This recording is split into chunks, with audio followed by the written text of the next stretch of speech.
Este foarte important să nu trimiteți copilul la școală dacă acesta prezintă simptome COVID.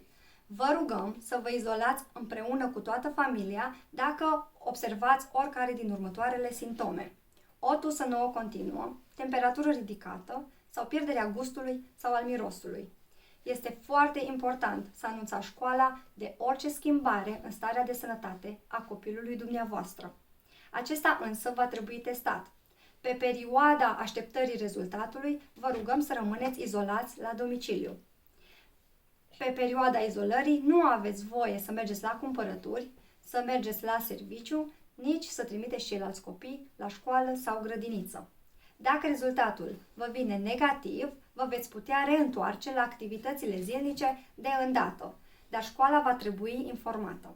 Dacă rezultatul vine pozitiv, vă rugăm ca să stați izolați la domiciliu persoana infectată pe o perioadă de 10 zile, iar ceilalți membri din familie pe o perioadă de 14 zile. Detalii despre cum să comandați testul veți primi printr-o scrisoare de la școală. Dacă aveți nevoie de mai multe informații, vă rugăm să vizitați site-ul guvernului www.gov.uk/coronavirus. Dacă aveți nevoie să telefonați urgențele, vă rugăm să sunați la numărul de telefon 111. Dacă copilul dumneavoastră folosește transport, vă rugăm ca să informați personalul de la transportul școlii despre orice schimbare în starea de sănătate a copilului dumneavoastră. Luarea de măsuri imediate este foarte importantă pentru siguranța dumneavoastră și a celor din jur. Stați în siguranță!